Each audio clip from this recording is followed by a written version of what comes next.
നമസ്കാരം. ഓട്ടപ്രദർശനത്തിലേക്ക് ഏവർക്കും സ്വാഗതം. മുൻ അമേരിക്കൻ പ്രസിഡന്റ് ബാരക് ഒബാമയാണ് ഇറാൻ ഇപ്പോൾ എന്തെങ്കിലും തരത്തിലുള്ള ശക്തമായ ആക്രമണം മധ്യേഷ്യയിൽ നടത്തുന്നുണ്ടെങ്കിൽ അതിൻ്റെ ഉത്തരവാദിയെന്ന് ട്രംപ് ആരോപിച്ചു. മുൻ അമേരിക്കൻ പ്രസിഡന്റായ ബാരക് ഒബാമ ഒരു വിമാനം നിറയെ കാശ് ഇറാന് കൊടുത്തിരുന്നു. ഇതാണ് ഇറാൻ്റെ ഏറ്റവും വലിയ സാമ്പത്തിക സ്രോതസ്സായിട്ട് ട്രംപ് കണക്കാക്കുന്നത്. 2015 ബാരക് ഒബാമ ഇറാനുമായുള്ള ആണവ കരാറിനെ ചരിത്രത്തിൽ വെച്ചിട്ടുള്ളതിൽ ഏറ്റവും മോശം കരാർ എന്നാണ് ട്രംപ് വിശേഷിപ്പിച്ചത്. മധ്യേഷ്യയിലെ എല്ലാ അധികാരവും ഇറാന് കൈമാറുകയായിരുന്നു ഒബാമ എന്നും ട്രംപ് പറഞ്ഞു. അദ്ദേഹം നേരെ വിപരീതമായൊരു ദിശയിലൂടെയാണ് സഞ്ചരിച്ചത്. യഥാർത്ഥ രീതിയിലല്ല, അതായത് അമേരിക്ക എന്താഗ്രഹിച്ചു ആ രീതിയിലല്ല ബാരക് ഒബാമ സഞ്ചരിച്ചത്. അത് വളരെ മോശമായ രീതിയിൽ അമേരിക്കയും ലോകരാജ്യങ്ങളെയും ബാധിക്കുകയും ചെയ്തു. ഇറാൻ്റെ ഇപ്പോഴത്തെ അഹങ്കാരത്തിന് യഥാർത്ഥ കാരണം ഒബാമയാണ് എന്നാണ് ട്രംപ് പറഞ്ഞത്. ഈ കരാറ് ട്രംപ് അതുകൊണ്ടാണ് അവസാനിപ്പിച്ചത്. അല്ലായിരുന്നുവെങ്കിൽ 3 വർഷം മുമ്പേ തന്നെ ഇറാന് ആണവായുധം ലഭിക്കുമായിരുന്നു. ആ ആണവായുധം ഉപയോഗിച്ചുകൊണ്ട് തന്നെ ഇസ്രായേലിനെതിരെ ആക്രമണം നടത്തുമായിരുന്നു എന്നും ട്രംപ് ആരോപിച്ചു. 2015 ജൂലൈയിൽ ഉപരോധങ്ങൾ നീക്കുന്നതിന് പകരമായി ഇറാൻ്റെ ആണവ പദ്ധതി തടയുന്നതിനായി ബാരക് ഒബാമ ഇറാനുമായി P5+1 രാജ്യങ്ങളായ United States, United Kingdom, France, Russia, China, Germany എന്നിവയുമായി ഒരു സംയുക്ത കരാറിൽ ഒപ്പുവെച്ചിരുന്നു. ഇറാൻ യുറേനിയം സമ്പുഷ്ടീകരണം പരിമിതപ്പെടുത്തി, സെൻട്രിഫ്യൂജുകൾ കുറച്ചു, അന്താരാഷ്ട്ര ആണവോർജ്ജ ഏജൻസിയെ 10 മുതൽ 15 വർഷത്തേക്ക് പരിശോധനകൾ നടത്തുവാൻ വേണ്ടിയിട്ട് അനുവദിച്ചിരുന്നു. ഈ കരാറ് ഇറാന് എണ്ണ കയറ്റുമതി ചെയ്യുവാനും അന്താരാഷ്ട്ര ബാങ്കിങ് ആക്സസ് ചെയ്യുവാനും അനുവദിച്ചു. 2018 ഡൊണാൾഡ് ട്രംപ് കരാർ പിഴവുള്ളതാണെന്ന് വിളിച്ചു പറഞ്ഞുകൊണ്ട് അത് നീട്ടിക്കൊണ്ടുപോകാൻ കഴിയില്ല എന്ന് പറഞ്ഞുകൊണ്ട് പിൻവലിക്കുകയായിരുന്നു. 2016 JCPOA പ്രാബല്യത്തിൽ വന്ന ദിവസം തന്നെ ഇറാൻ 4 അമേരിക്കൻ തടവുകാരെ വിട്ടയച്ചു. ഒബാമ ഭരണകൂടം ടെഹ്റാനിലേക്ക് $400 ബില്യൺ രഹസ്യമായി കൈമാറി. US ഉദ്യോഗസ്ഥർ സ്ഥിരീകരിച്ച ഈ കൈമാറ്റത്തിൽ സ്വിസ് ബാങ്കുകളും യൂറോയും ഉൾപ്പെടെ വിവിധ കറൻസികളുടെ പാലറ്റുകൾ നേരിട്ട് രാജ്യത്തിലേക്ക് എത്തിച്ചിരുന്നു. ഹേഗിൽ പതിറ്റാണ്ടുകളായി നിലനിന്ന ഒരു നിയമതർക്കം പരിഹരിക്കാൻ ഉദ്ദേശിച്ചുള്ളതായിരുന്നു $1.7 ബില്യൺ ഒരു വലിയ ഒത്തുതീർപ്പ്. ഷായുടെ കാലഘട്ടത്തിൽ പരാജയപ്പെട്ട ആയുധ കരാറിൽ നിന്നാണ് ഈ സംഘർഷമുണ്ടായത്. ഇറാനികൾ $10 ബില്യൺ മധ്യസ്ഥതയ്ക്ക് വേണ്ടി ആവശ്യപ്പെട്ടു. മുമ്പ് ഒബാമ ഈ കൈമാറ്റത്തെ തന്ത്രപരമായ വിജയമെന്നായിരുന്നു വിശേഷിപ്പിച്ചിരുന്നത്. എന്നാൽ ട്രംപ് ഇത് അത്യധികം വലിയ ഒരു മണ്ടത്തരമായിപ്പോയി എന്നാണ് ഇപ്പോൾ പറഞ്ഞിരിക്കുന്നത്. അമേരിക്കയുമായി നടത്തിയ ഒത്തുതീർപ്പ് ഇറാന് കോടിക്കണക്കിന് രൂപയുടെ ലാഭമാണ് നേടിക്കൊടുത്തത്. ഈ കരാർ നീട്ടിക്കൊണ്ടു പോകുന്നതിൽ ഒരു നേട്ടവുമില്ല എന്ന് ഒബാമ അന്ന് CNN സംസാരിച്ചിരുന്നു. എന്നാൽ ഇത് ശരിയായ ഒരു രീതിയിലുള്ള കരാറേ ആയിരുന്നില്ല എന്നുള്ളതാണ് ഇപ്പോൾ ട്രംപിൻ്റെ അവകാശവാദം. ഒബാമ ഉണ്ടാക്കിയ കരാർ അവർക്ക് എല്ലാം നൽകി, വിമാനക്കൂമ്പാരം, പണം ഉൾപ്പെടെ എല്ലാം. അത്തരത്തിൽ ഒരു കരാറിൻ്റെ ഒരു തരത്തിലുള്ള ആവശ്യകതയും ഇല്ലായിരുന്നു.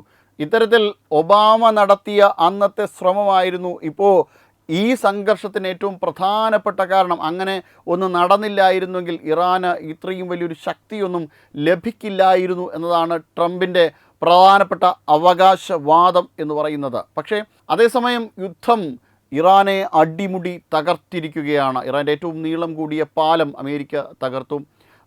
F-35 വിമാനം, അതിനു പകരമായി ഇറാൻ ഇന്നും അമേരിക്കയുടെ ഒരു F-35 വിമാനം തകർത്തു. അതോടൊപ്പം തന്നെ കുവൈറ്റിൽ ആക്രമണം നടത്തി. അങ്ങനെ വലിയ രീതിയിലുള്ള ആക്രമണം അമേരിക്കയും തിരിച്ച് പ്രതിരോധം എന്ന നിലയിലോ അല്ലെങ്കിൽ പ്രത്യാക്രമണം എന്ന നിലയിലോ ഇറാനും ശക്തമായ രീതിയിലുള്ള ആക്രമണമാണ് നടത്തി മുന്നേറുന്നത്. വിഷയത്തിൽ 8 പേർ മരിക്കുകയും 95 പേർക്ക് പരിക്കേൽക്കുകയും ചെയ്തു. ഇറാൻ തിരിച്ച് UAEയിലേക്കും ആമസോൺ ഡാറ്റാ സെൻറ്ററിലേക്കുമൊക്കെ ആക്രമണം നടത്തി. എന്തായാലും ഈ രീതിയിൽ ആക്രമണങ്ങൾ പുരോഗമിച്ചുകൊണ്ടിരിക്കുന്നു. അമേരിക്കയുടെയും ഇസ്രായേലിൻ്റെയും സംയുക്ത സൈന്യം ഇറാനെ അടിമുടി വിറപ്പിച്ചിരിക്കുകയാണ്.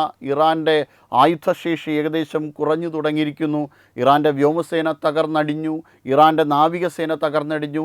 ഇറാൻ്റെ സമ്പത്തുകളിൽ ഏകദേശം തന്നെ ഒന്നും ഇല്ലാതാകുന്ന ഒരു ഘട്ടത്തോളമെത്തി. ഖാർഗ് ദ്വീപുകളിലാണെങ്കിൽ വിവിധ ഇന്ധന കിണറുകൾക്ക് നേരെ, എണ്ണ കിണറുകൾക്ക് നേരെ അതിശക്തമായ ആക്രമണമാണ് ഇറാൻ്റെയും അമേരിക്കയുടെയും ഭാഗത്തു നിന്ന് ഉണ്ടായിരിക്കുന്നത്. ഇനി ഇറാനിൽ നാമാവശേഷമാകാൻ ഒന്നുമില്ല, IRGC മാത്രമേ ഉള്ളൂ. IRGCയുടെയും ഇറാൻ്റെയും പ്രധാനപ്പെട്ട നേതാക്കന്മാരെ നേരത്തെ തന്നെ അമേരിക്കയുടെയും ഇസ്രായേലിൻ്റെയും സൈന്യം, സംയുക്ത സൈന്യം ആക്രമണം നടത്തി വധിക്കുകയുണ്ടായി.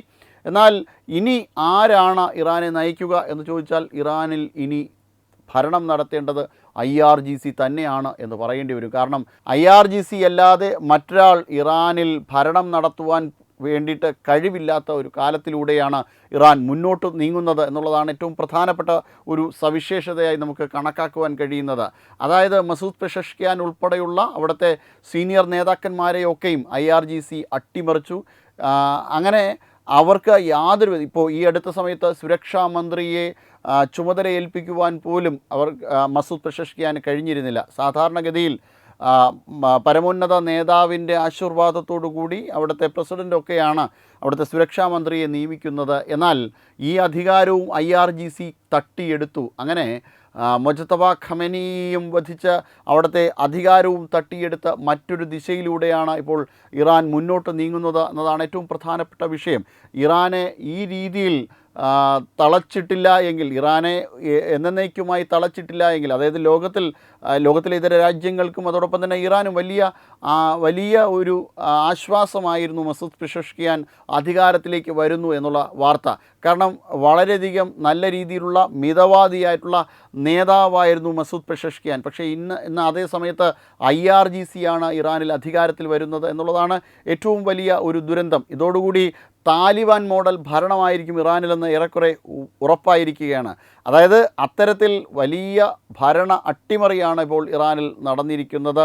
അവർ ഏറ്റവും സ്ട്രിക്റ്റായ രീതിയിൽ, ഏറ്റവും കാർക്കശ്യത്തോടു കൂടിയാണ് മതനിയമങ്ങൾ നടപ്പിലാക്കുന്നത്. അതായത് ഇറാന് ഇപ്പോഴുള്ള സ്വാതന്ത്ര്യം പോലും ഇനി മേലിൽ ഉണ്ടാകില്ല, അങ്ങനെ കൊടുക്കുവാൻ കഴിയില്ല എന്നുള്ളതാണ് IRGC ഇപ്പോൾ പറയുന്നത്. എന്തായാലും ഈ ഒരു നീക്കം യഥാർത്ഥത്തിൽ വലിയ വെല്ലുവിളിയാണ് ഇറാൻ്റെ മേൽ വന്ന് പതിച്ചിരിക്കുന്നത്.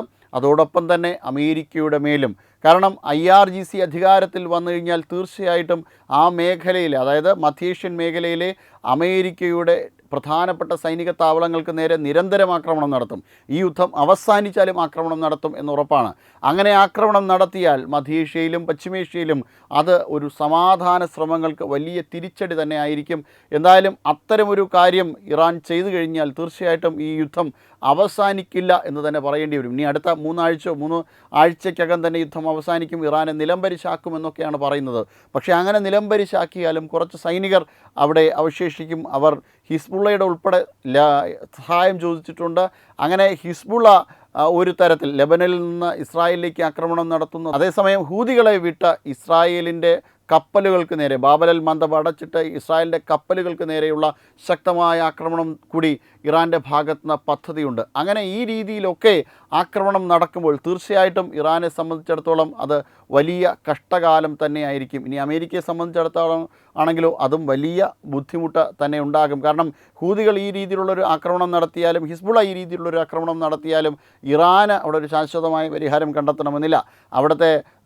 അവിടുത്തെ ഭരണം നല്ല രീതിയിൽ മുന്നോട്ട് പോകണമെന്നില്ല. ജനങ്ങൾ അസന്തുഷ്ടരായിരിക്കും. തീർച്ചയായിട്ടും അതൊരു വലിയ പ്രക്ഷോഭത്തിന് തന്നെ വഴിതെളിക്കുകയും ചെയ്യും. ഇത് ശാശ്വതമായ രീതിയിൽ ആരും വിജയിക്കാതെ, ഇസ്രായേലിന് മാത്രമാണ് എന്തെങ്കിലും തരത്തിലുള്ളൊരു വിജയമുണ്ട് എന്ന് നമുക്ക് പറയാൻ കഴിയുക. ഇനി ഈ യുദ്ധം ആരും വിജയിക്കാതെ എന്ന് തന്നെ പറയേണ്ടി വരും. ആ ഒരു രീതിയിൽ മധ്യേഷ്യയുടെയും പശ്ചിമേഷ്യയുടെയും ഒരു സമാധാനത്തെ എന്നേക്കുമായി തകർക്കുന്ന യുദ്ധമായി പര്യവസാനിക്കുകയാണ്. Web desk Tatwamayi news. HIV അണുബാധ സന്തോഷപൂർണമായ ഒരു ജീവിതത്തിന് തടസ്സമല്ല. HIV അണുബാധയ്ക്ക് ഫലപ്രദമായ ചികിത്സ ഇന്ന് ലഭ്യമാണ്. ഇതിന് യഥാസമയം അണുബാധ കണ്ടെത്തുന്നതും കാലേക്കൂട്ടി ചികിത്സ നടത്തേണ്ടതും അത്യാവശ്യമാണ്. സൗജന്യമായ ചികിത്സയും മാർഗനിർദ്ദേശങ്ങളും സർക്കാർ ആശുപത്രികളിലെ ART അഥവാ ഉഷസ് കേന്ദ്രങ്ങളിൽ ലഭ്യമാണ്. ആരോഗ്യ സംരക്ഷണം ഓരോരുത്തരുടെയും ഉത്തരവാദിത്തമാണ്.